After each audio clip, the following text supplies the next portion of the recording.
Want to know what it's like inside of a real Bionics lab? Since we packed up and moved our company across the country about a year ago, we haven't really shown an updated tour of our lab space. And who better to show it to than one of the best in the engineering business, the Hacksmith. A few months ago, famous YouTuber James Hobson from Hacksmith Industries flew all the way down from Canada to visit us at the new PSYONIC headquarters, where we're building some of the most advanced bionic hands on the market, here in sunny San Diego. This is where we tinker, innovate, and sometimes cause a bit of controlled chaos, all in the name of advancing bionics and robotics. So, whether you're a tech enthusiast, a robotics geek, or just love seeing cool, innovative stuff, you're in the right place. Sit tight, because we're about to give you an inside peek into PSYONIC. Now, if you don't know, Hacksmith Industries is an engineering channel that creates real-life versions of fictional technology from movies, comics, and video games, like a real magnetic Captain America shield, self-healing Wolverine claws, and even a real-life lightsaber they gave to Mr. Beast. Super cool stuff. Highly recommend checking them out. And just to be clear, this wasn't a paid or sponsored video. The Hacksmith visited out of his own interest, and we're super stoked to have him here. Their team even made a whole video about it that you can check out on his channel. As with any visitor here in our lab, I gave him the rundown of our company history in our little DIY lobby museum, which has come together pretty nicely. It might look decent now, but you should have seen this place a few days before. We were already going through office renovations, but had to overtime with such a big guest coming. After days of overnighters, running only on a few hours of sleep, we were finally ready to welcome the Hacksmith. Hey, welcome to PSYONIC, man. Wow, that is awesome. I love this front room. This is like what you imagine in a sci-fi movie, like 20 years from now. Not today, but this is just like Bionics. Welcome to the future, right? You got all the prototypes over here? Yeah, so this was actually the very first one that we had built about 9-10 years ago. So we call this one Mark 1 of the Ability Hand. And this was based off an open source design by a French designer, and this was an in-move humanoid robot that you can I heard about that, Yeah, and so a lot of people starting projects when they're starting with 3D printing, so it was ours too about 10 years ago. And we had fishing line that ran into here, and then the problem is that if you are missing a hand and you have motors located in your forearm, but you still have your forearm, you can't physically place that stuff there. Right, so it's gotta be way more compact. Exactly, so we had to figure out how to move all of that stuff into the hand. And so then Mark 2 of the Ability Hand, this is also based on another open source design from Open Bionics. Okay, yeah. And so we put our own electronics in there, we put our own motors in there, and this one was special though because we brought this down to Ecuador in 2014, and we're working with a nonprofit there called the Range of Motion Project. Their mission is to provide prosthetics to those who can't afford them. And we were working with a patient, his name is Juan Suquillo. He lost his left hand 35 years prior. He was in the Ecuadorian army and was in a border war between Ecuador and Peru. And this is part of a much longer story of 2 weeks of all-nighters trying to get this hand working. But after being up for 32 hours straight in front of international news stations, Juan said that he felt as though a part of him had come back. And that was because he made a pinch with his left hand for the first time in 35 years. Wow. And that's when I realized my original plan was to get an MD and finish a PhD and then go to an academic hospital. But when he said that, I was like, if we want everyone to feel the same way that Juan did, we had to commercialize the technology. And we didn't want this to just end up as a journal paper. And that's how PSYONIC was born. That's amazing. What an amazing cause. And then this is Mark 3. This was our first design that we designed in-house. And we open sourced this one as well. And then with Mark 4, this was the first one that we were actually messing around with touch sensing. So if you look in the index finger, there's like a little rubber mold inside of there that we had touch sensors embedded in. And then our users could feel it through like a vibration or electrical stimulation and things like that.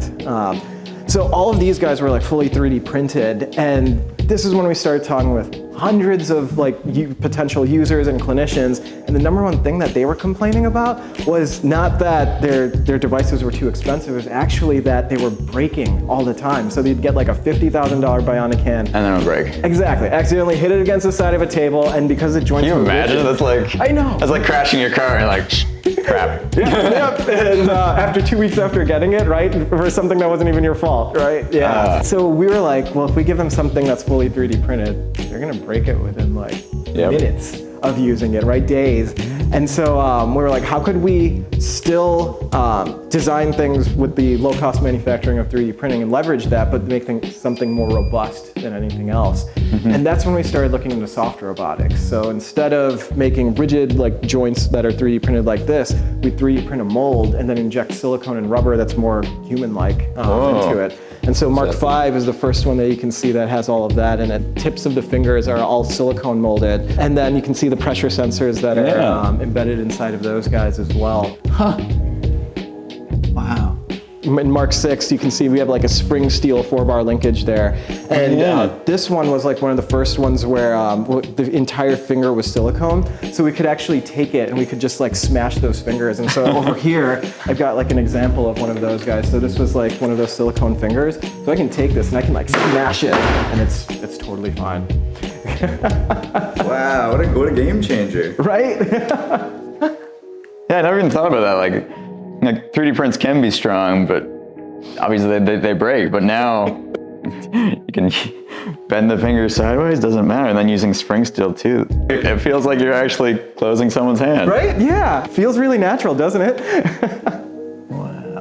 Yeah, so that was Mark VI, and then this was Mark VII. That was the first one we put carbon fiber on. So the palm is actually carbon fiber that's on there. So we made it super light, super strong. Mark VIII was the first one that we actually took to like a limited release in the Midwestern United States. So yeah, it's still a carbon fiber. This was our first one that we're getting towards waterproofing. So IP64 waterproofed, and then it was a limited release in Chicago, St. Louis, Indianapolis area, FDA registered.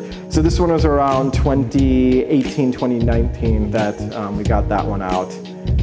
And then this guy that I'm holding is Mark IX. This is the latest version of the ability hand that you got to shake hands with.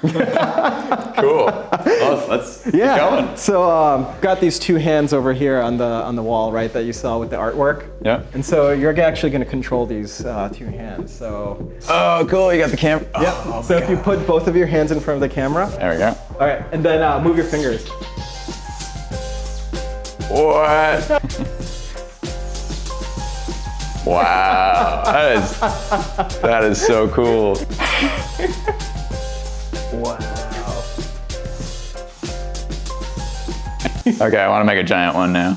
That is such a cool demo. I love it. I love the experiential design that you're building into this to really show like anyone who's interested, whether it's like someone related to someone who needs a hand or investors or people just to see the technology. Like this is an amazing way to show it off. So the idea here is that instead of using those muscle sensors, instead of using the camera, with the nerve implants, we'd use the same algorithms that are doing the hand detection, and we would relay that to the individual fingers. So imagine this. So let's say that you got in a motorcycle accident and you lost your left hand, right? And then you went up to the camera the same way and you put both of your arms in front of the camera.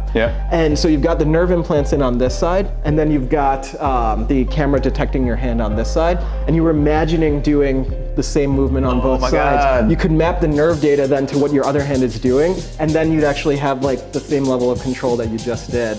And we're talking about our patients potentially playing piano and typing on a keyboard again. So we're hoping by next year that we'll be able to hit that goal. Yeah. Wow. Let's make that happen. That's right. And so do you want to check out the rest of the space now? Sure. All right. So next, I took James to our manufacturing space where all the hands are made, both for humans and robots. I gave him a basic rundown and showed him the tools we use to make our hands. 3D printers are our bread and butter. They really help us to make the most out of our resources, and since we're constantly doing R&D, these machines let us rapidly prototype and test out new parts super fast, which has helped us out a bunch. So we've got a few 3D printers that do different things. Prusa FDM printers for the palms, Formlabs SLA printers for molds and internals of the hand, and a Sinterit SLS printer that can print nylon carbon fiber. And carbon fiber is a big part of the production process as it really helps with the weight and durability of the hand. We've got a composites oven for curing the carbon fiber as well as silicone, and this area right here is where we trim, sand, and finish the carbon fiber. Here are the soldering stations where the electronic parts are put together. Some of the newer machines here are the Boss Metal laser cutter and the Haas CNC mill, used to cut metal pieces and molds for the hand in both 2D and 3D. And these are two hands that are actually going to go to real world users. Wow. Yeah. Next, I took him to see Abby the ability dog.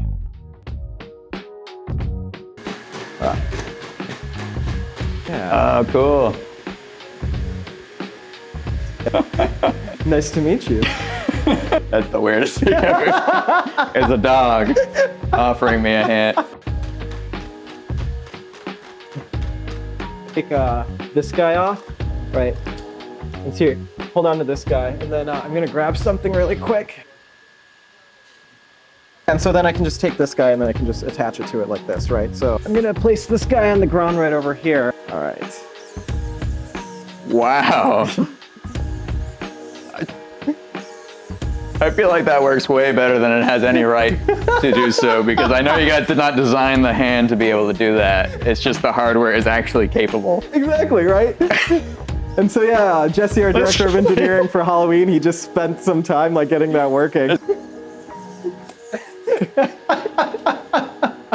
And this is the same hand, right? It works on the robot, it works on humans, it works on like so cool, it yeah. can walk on its own, right?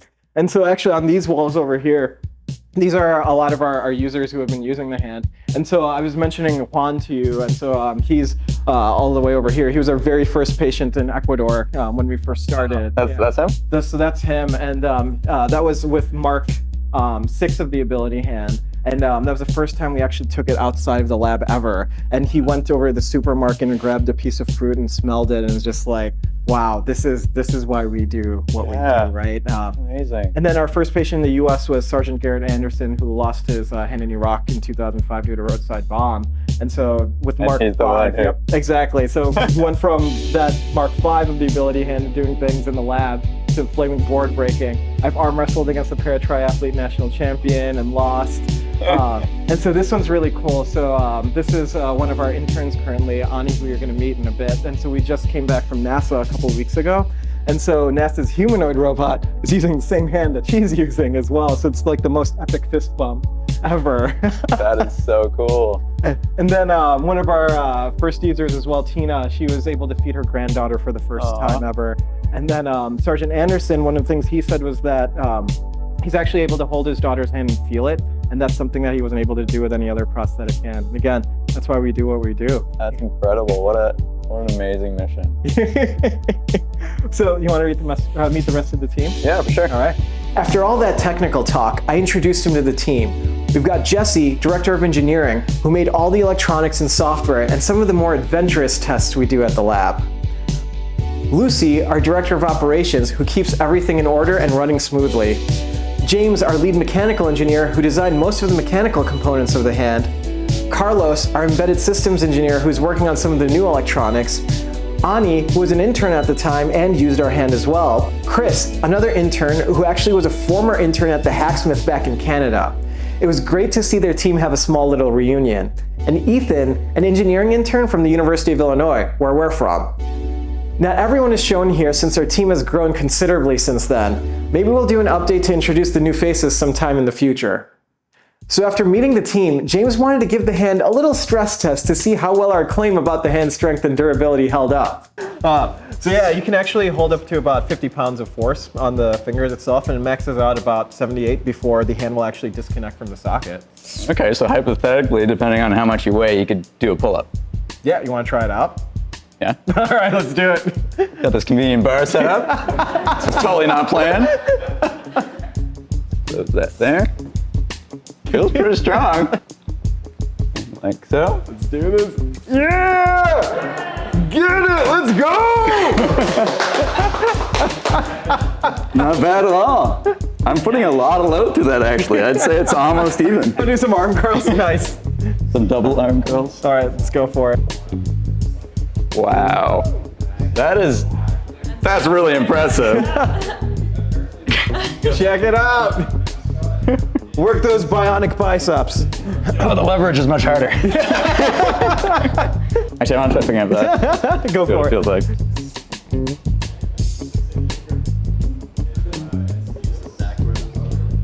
Wow. Other hands probably can't do this. No, it's pretty difficult for other hands to do that. I mean, I was showing you that we could take those fingers, I can take this, and I can smash it against the table, and it's totally fine, right? It survives that impact. So that definitely you cannot do with any other hand that's on the market. And remember I was saying that like that's the #1 issue that a lot of users faced was that they would just break their hand. How many times did you break your hand? I broke my finger probably 5 different times doing things like carrying grocery bags. It's just like, who never did, you know? Yeah, it was really frustrating. So I wore my other hand, it was probably like 2.5 years, and broke my fingers a lot, yeah. Probably 5 times until I was so frustrated. I was just like at a dinner party and I like leaned on the table and then broke 2 fingers. Things like I think the first time it was carrying groceries. I broke it carrying groceries twice. So I was like, oh. So I good with this one? I carry groceries a lot and I'm fine. He later interviewed me and Ani, which can be seen in their video, link in the description. We had a chill afternoon giving James a more intimate look at the hand, letting him control it, interacting with Ani and hanging with the team. Paper. 82, 83, 84, 85.